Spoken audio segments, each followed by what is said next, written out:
നമ്മുടെയൊക്കെ നോമ്പോർമ്മകളിൽ ചില വിഭവങ്ങൾ മുൻപന്തിയിൽ തന്നെ നിൽക്കാറുണ്ടല്ലേ.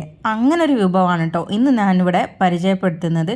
ഇത് നമ്മുടെ പാൽവാഴക്ക. നമ്മുടെ മലബാർക്കാർക്ക് സുപരിചിതമായിട്ടുള്ള ഐറ്റം തന്നെയാണ്. ഇതെങ്ങനെയാണ് പിരിഞ്ഞു പോവാതെ തയ്യാറാക്കിയെടുക്കുന്നത് നോക്കാം.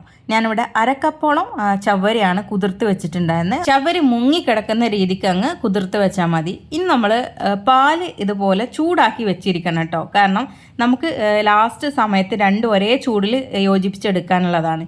ഞാനിവിടെ ഒരു വലിയ പാത്രം എടുത്തിട്ടുണ്ട്. ഇതിലേക്ക് 1 ടേബിൾ സ്പൂണോളം നെയ്യ് ഒഴിച്ച് കൊടുത്തിട്ടുണ്ട്. ഇനി നമുക്കിതിലേക്ക് കാഷ്യൂനട്ടാണ് ഇട്ട് കൊടുക്കാനുള്ളത്. ഞാനിവിടെ 2 ടേബിൾ സ്പൂണോളം കാഷ്യൂനട്ട് ഇട്ട് കൊടുത്തിട്ടുണ്ട്.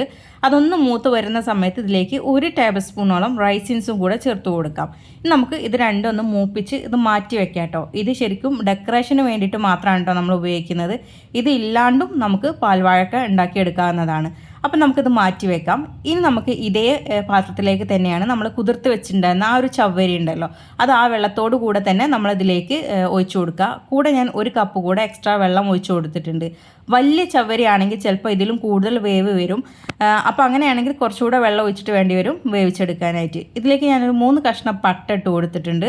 അതുപോലെ തന്നെ 1 ടീസ്പൂണോളം ഏലക്കാപ്പൊടി ചേർത്ത് കൊടുത്തിട്ടുണ്ട്. ഇതിലേക്ക് ഞാൻ വലിയ 3 നേന്ത്രപ്പഴമാണ് എടുത്തിട്ടുണ്ടായിരുന്നത്. അത് 4ആയിട്ട് കട്ട് ചെയ്തെടുത്തിട്ടാണ് നമ്മൾ ഇതിലേക്ക് ചേർത്ത് കൊടുക്കുന്നത്. അത് ചവ്വരിയുടെ കൂടെ തന്നെ നമ്മൾ ചേർത്ത് വേവിച്ചെടുക്കുക കേട്ടോ. നേന്ത്രപ്പഴം നല്ല പോലെ വെന്ത് വരണം.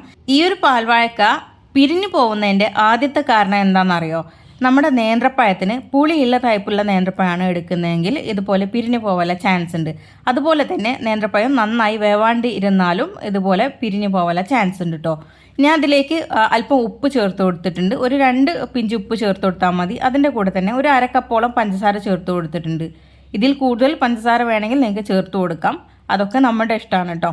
എന്നിട്ട് ഇതും കൂടെ നന്നായിട്ട് കൂട്ടി യോജിപ്പിച്ച് നല്ല പോലെ വേവിച്ചെടുക്കണം. ഞാൻ പറഞ്ഞല്ലോ, നേന്ത്രപ്പഴം നല്ല പോലെ വെന്ത് വരണം കേട്ടോ.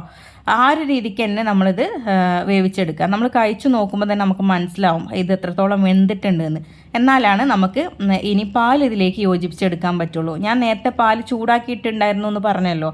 ഈ ഒരു നേന്ത്രപ്പഴത്തിൻ്റെ കൂട്ടിനും പാലിനും ഒരേ ചൂടാണ് വേണ്ടത്. അത് രണ്ടും ഒരുമിച്ച് അങ്ങോട്ട് ഒഴിച്ചു കൊടുക്കുക. എന്നിട്ട് മിക്സ് ചെയ്തെടുക്കുക. ഇങ്ങനെ നിങ്ങൾ പാൽവാഴക്ക ഉണ്ടാക്കുകയാണെങ്കിൽ ഒരിക്കലും ഇത് പിരിഞ്ഞു പോകുന്ന പ്രശ്നം നിങ്ങൾക്ക് ഉണ്ടാവില്ല. നമ്മൾ പാലിൽ ഇട്ടിട്ട് നേന്ത്രപ്പഴം വേവിച്ചെടുക്കുമ്പോഴാണ് ഈ ഒരു പ്രശ്നം നിങ്ങൾക്ക് ഉണ്ടാകുന്നത്. അതായത് പാൽവാഴക്ക പിരിഞ്ഞു പോകുന്നതിനുള്ള ചാൻസ് വരുന്നത്. ഇതുപോലെ നേന്ത്രപ്പഴം നന്നായിട്ട് വെന്തതിന് ശേഷം രണ്ടും ഒരേ ചൂടിലങ്ങ് യോജിപ്പിച്ചെടുത്താൽ ആ ഒരു പ്രശ്നം മാറി കിട്ടും. അവസാനമായിട്ട് നമ്മൾ ഇതിലേക്ക് നേരത്തെ ഡെക്കറേഷന് വേണ്ടിയിട്ട് മാറ്റി വെച്ചിട്ടുണ്ടായിരുന്ന ആ ഒരു കാഷ്യൂനട്ടും റൈസിൻസും ഉണ്ടല്ലോ, അതുകൂടെ നമുക്കിതിലേക്ക് ചേർത്ത് യോജിപ്പിച്ചെടുക്കാം. അപ്പോൾ ഇത്രയേ ഉള്ളൂ നമ്മൾ മലബാറുകാരുടെ പാൽവാഴക്ക ഉണ്ടാക്കിയെടുക്കാനുള്ള പണി കേട്ടോ. അപ്പോൾ ഇനി നിങ്ങൾക്ക് പാൽവാഴക്ക പിരിഞ്ഞു പോകുന്നുണ്ട് എന്നുള്ള പ്രശ്നമൊന്നും പറഞ്ഞു വരരുത് കേട്ടോ. ഇതുപോലെ അങ്ങ് തയ്യാറാക്കി എടുത്താൽ മതി. അതുപോലെ ഈ ഒരു വീഡിയോ നിങ്ങൾക്ക് ഇഷ്ടപ്പെട്ടു എന്ന് വിചാരിക്കുന്നു. ഇഷ്ടപ്പെടുവാണെങ്കിൽ ലൈക്ക് ചെയ്യാനും ഷെയർ ചെയ്യാനും മറക്കരുത്. അതുപോലെ തന്നെ ഈ ഒരു ചാനലിലേക്ക് ആദ്യമായിട്ട് വരുന്നവരുണ്ടാവും. അങ്ങനെയുള്ളവരാണെങ്കിൽ ചാനൽ ഒന്ന് ഫോളോ ചെയ്യാനും കൂടെ മറക്കരുത് കേട്ടോ. അപ്പോൾ എല്ലാവർക്കും താങ്ക്സ് ഫോർ വാച്ചിങ്.